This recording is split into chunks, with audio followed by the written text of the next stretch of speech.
Ay, hinabin. Pinagumito eh. Lusak. Tapno adinarakan na puuran. Tapno ugang ko pangaiwan. Kan pangalak hipot ko balik.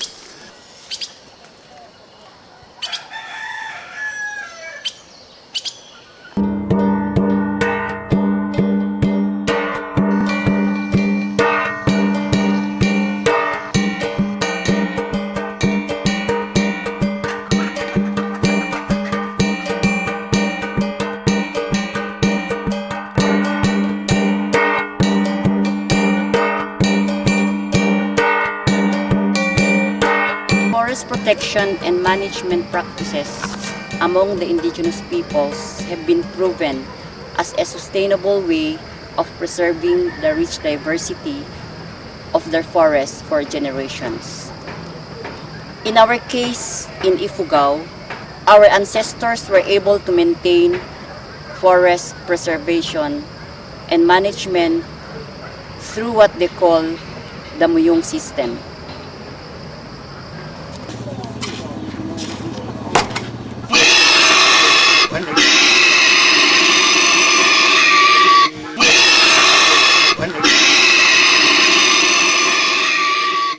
The indigenous peoples of Ifugao performs various rituals in relation to their daily lives, manifesting their inseparable relations to the environment.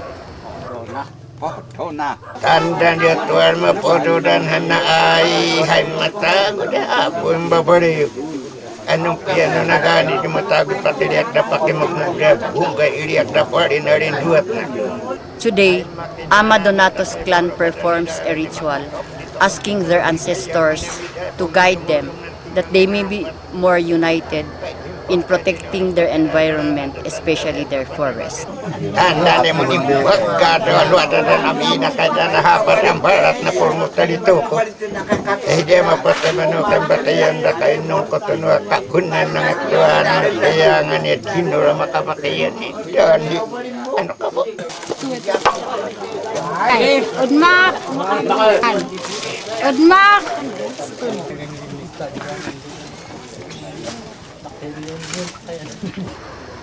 After performing the rituals, all members of the clan, which includes the youth, the elders, and the women, are invited to do the cleaning and planting of trees in their forests.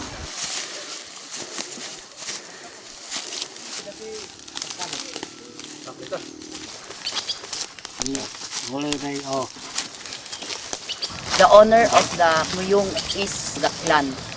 Puni-puni, ipapak mi. Kaya makatulong, no adin unay na pudot no dakol di kayo.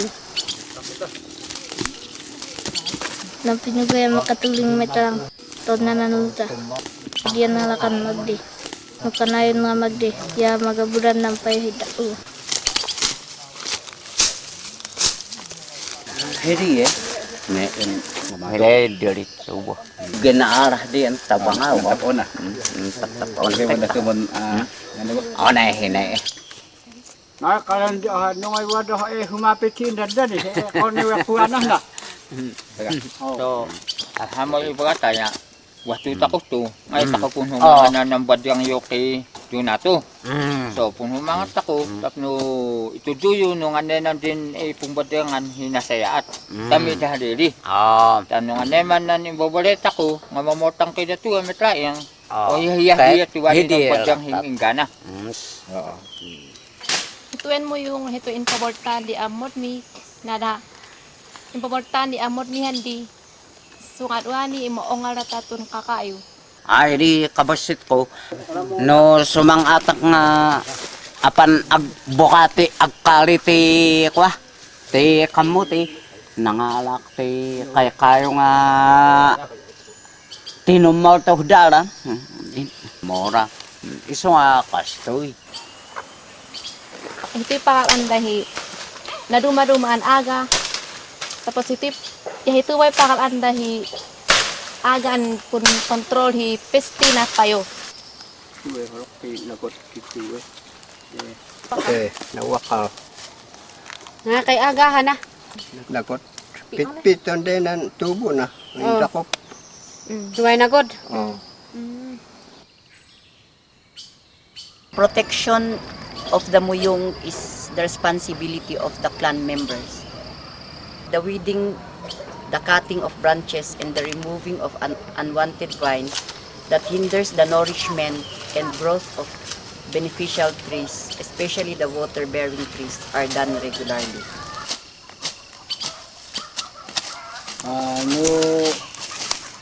Kami, gabutan mi, ta malinis ang usunan luot na ta. Nuwaday po uliya, naligat nga sumlit. Adi na kuulan ng kay kayo, ta mabiit ka nga umungar.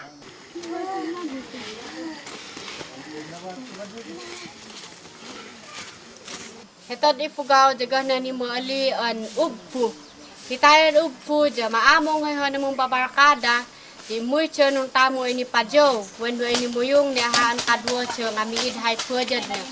Ay ni kinabigatan na di mucho ko ini ahaan pajo when ni muyong ni barkada cho tapno icheto loy jing ko na marpas andamin hini tamo cho doon cho imi-imi.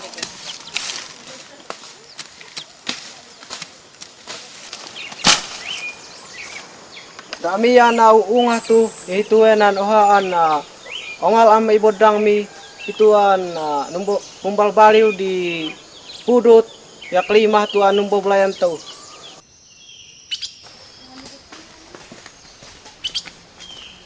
Ay mait itu mga tinol ko.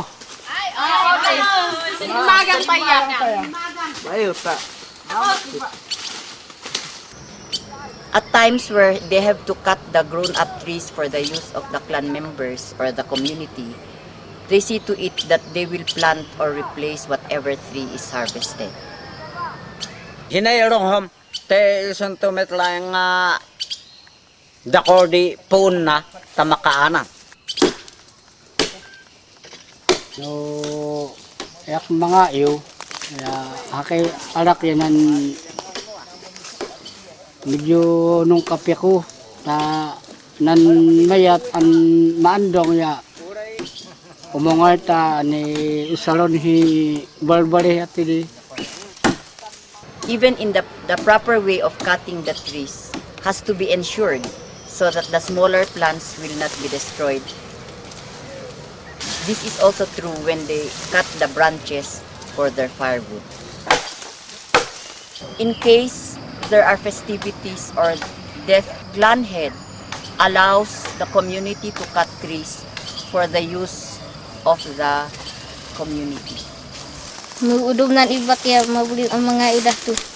Nung adi kumpul ni kaiwan da. Masapul nga ibagadan haoy.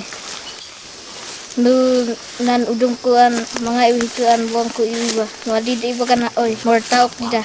Tiageda nakikain tu. One very important thing is when older men or women goes to the muyong, they bring along the younger ones.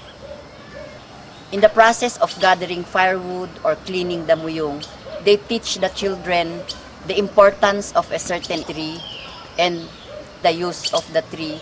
Ito ang balang bang. Mabali ang kanon di bunga na ya tubo na. Mas naanggot mo.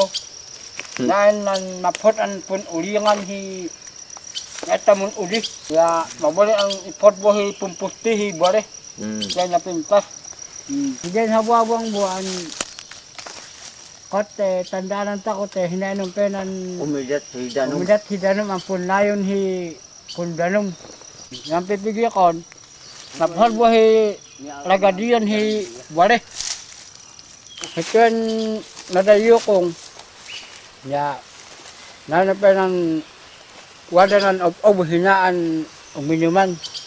Kaya, manukay wadanan of ito ang kakayon, adi ay puka-puka doon, tadana na muidat si Danum. Dongon nyo ta, niyaan nyo ta kaya ay mapot ang kakayo. The muyong is an integral part of our ecosystem, which is very closely related to our rice cultivation because the muyong is a source of water for the irrigation of our rice fields.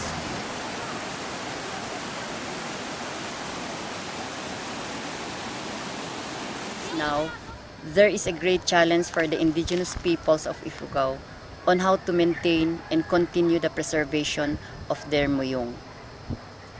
The need for cash, especially with the impact of the chronic crisis that the indigenous peoples are experiencing, is changing the perception on the importance of the muyong. They now look at the muyong as a source of cash.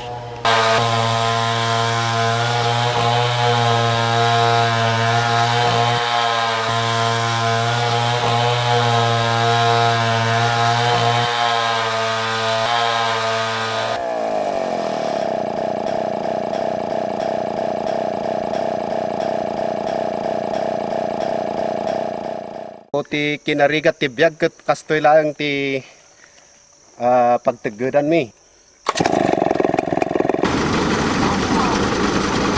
Furthermore, there is a high incidence of out-migration from the communities.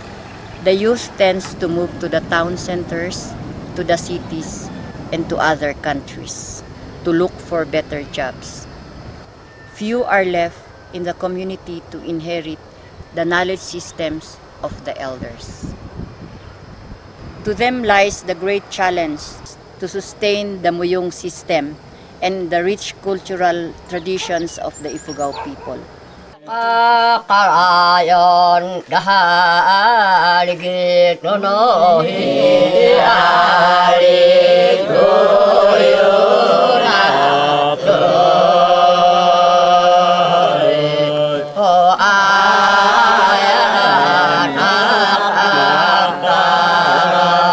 bigatang gotad na dahil na